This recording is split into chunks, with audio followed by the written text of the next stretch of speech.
This is the new Z Flip 5. It's an adorable little phone with tons of fun features. And now that it's got a much bigger cover screen, a new hinge, and a new SoC, you probably won't have to always flip it open for simple tasks. And the screen durability and battery life are supposed to be better as well. But with no camera hardware update, just how competitive is it? To me, the Flip is more so about being ultra compact, looking cute, and just being fun to use. And I feel like the new design improved on all three of those aspects. The hinge now closes fully, which does make this phone feel quite a bit more complete and finished. Although the gap between the two halves wasn't big last year, it still let in quite a bit of dust, which is somewhat concerning given that this is a flexible display. Now when closed, there's much less room for stuff to get in there, and it also just makes this phone even thinner when closed. The hinge also bends the screen in a more gradual way now, which they claim improves the longevity of the display around the bend area. But only time will tell how well it actually holds. Currently, after a few weeks of use, the crease still looks pristine with no signs of wear at all. The crease isn't really noticeable front on, but from an off angle, it often is. I feel like the content itself isn't warped too badly, it's just the reflection of other light sources that makes the crease obvious. And I also find that lighter colors tend to disguise it better, so I've been using this phone in light mode. Also, I can definitely feel the crease when I run my fingers across it, but I usually hold the phone near the bottom, so I rarely feel it in my day-to-day use. And of course, opening and closing this phone still feels and looks extremely satisfying. I love how this middle part slowly gets hidden and revealed. But a small thing that I noticed is that sometimes when you open it, it doesn't go completely straight, as you can see, but just pushing on it a little bit does straighten it out fully. And it has an IPX8 water resistance rating, meaning it's tested to withstand water immersion up to 1.5 meters for 30 minutes, but it still has no dust resistance rating. And this phone in general is pretty light at just 187 grams. When it's folded, it's very small, fits in the palm of my hand, and it also easily fits in my pockets and doesn't stick out at all. So yeah, I love that. The hinge is pretty strong. You can hold the phone in almost any angle, which could be useful if you want to prop it up to watch a video or take pictures, and it's impossible to catch your finger in the hinge. I did find that the lack of a gap does make trying to open this phone with one hand nearly impossible. But with the new, much bigger 3.4-inch cover screen, you might not have to open it nearly as much. It now covers the entire top half of the phone, and this larger size definitely makes it a lot more functional. Even apps like YouTube are pretty usable now on this screen. Scrolling around and picking videos to watch doesn't feel too cramped. This pretty much addressed one of the biggest issues last year, which was you have to flip this phone open to do anything. But now you can easily reply to messages, take a quick note, use a calculator directly from the cover screen. And then flipping open the phone brings you directly to the app, which is pretty nice. It's a 720 by 748 60Hz AMOLED screen with 306 pixels per inch. So definitely not the sharpest, but it's perfectly fine for simple tasks and widgets. And surprisingly, the cover screen can go up to 1600 nits, and it's easily visible outdoors. Another great feature of the cover screen is the camera viewfinder. It's now so much bigger and can be fully relied on to frame up shots. So even though the Flip doesn't have the greatest camera hardware, it actually took some of my favorite shots because I could use a much better main camera to take my own pictures. And when you're taking pictures of other people or they're taking pictures of you, the cover screen preview can be turned on so that whoever's in front of the camera will also be able to see the framing, which makes it easier to pose. And there's even the option to make the preview fill the screen or just maintain framing. So if you like taking pictures of other people or yourself, this viewfinder is actually much more useful than you would expect. And the Samsung software does make it pretty convenient. You can launch it by double pressing the power button or from the clock face shortcut. By default, the picture is a square, but you can change the aspect ratio and also switch to video or portrait mode directly from the cover screen. You can also freely zoom in and out to any amount, which wasn't the case last year. I also find being able to take pictures hands-free by just showing palm to be very helpful. And given that this is a folding phone, it can kind of be its own tripod, which I've actually used quite often. And the cover screen also provides lots of opportunity for cute customization and functional widgets. You can make multiple clock faces and then easily switch between them. And there are lots of clock face templates that can be further customized with different fonts and colors. And there's even this new one that includes small widgets like the battery and date, but unfortunately, you can't pick the widgets for each clock face. However, one of my favorite customizations is to set a video here, and this way, whenever I wake the cover screen, it just starts playing. It looks really cool. Other than that, there are much more widget options this year for the cover screen. I find the weather and stopwatch to be the most useful. I was excited about the Spotify widget that was shown, however, it doesn't seem to be available yet. But if you already have a song playing, this music player widget does show up. And also, you can just run the entire Spotify app directly on the cover screen, so maybe the widget isn't necessary. One way to run apps is by enabling it under advanced features, but this only lets you run a few optimized apps. However, with the multi-star app from Goodlock, which is made by Samsung, you can run any app on the phone. And it's really convenient that the fingerprint scanner is on the power button, so you can easily unlock and use apps on the cover screen. You can also have a full keyboard on the cover screen, and it actually has some pretty good haptics. It's fairly narrow though, so it can be pretty hard to type, and also third-party keyboards aren't supported. And one more pretty funny thing that Goodlock Multi-Star gives is games, but they're pretty much just the at-home versions of popular games like Subway Surfers and Fruit Ninja. And other than that, you can check notifications, answer phone calls, use Samsung Pay, and also toggle quick settings directly from the cover screen. Being able to silence the phone from here is really useful. So yeah, the cover screen is very cute and very fun with lots of potential.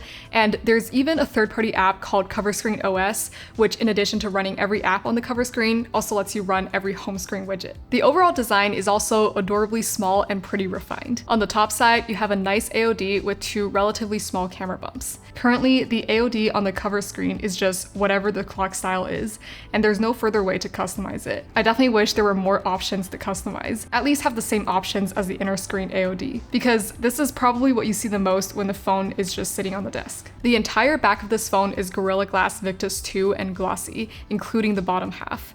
It was matte last year, but I think they changed it to match the texture of the cover screen. And I have the new mint color, which feels very fresh, but you can also get it in lavender, black, or cream, and I think they all look great. And the aluminum sides do match the color as well. And it has some pretty nice stereo speakers as usual. When you open up this phone, you get a 6.7-inch screen with a hole punch camera at the top. It's just as tall as the big phones like the S23 Ultra, and it actually shows about the same amount of content as the Ultra as well. But it's a lot slimmer. It's about the same width as the small S23. And I do like this aspect ratio. It gives most of the benefits of a big phone in showing me lots of content, but it's still slim enough to easily hold and use with just one hand, especially since this extra height doesn't come at the cost of having to carry around a really tall phone. Also, there's a very easy way to open two apps in split screen mode just by swiping up with two fingers, which is pretty nice for this tall screen. Strangely, Samsung didn't talk about how bright the main screen is for the Flip, but I've seen some measurements that suggest it's brighter than last gen. Side by side with the S23 in the sun,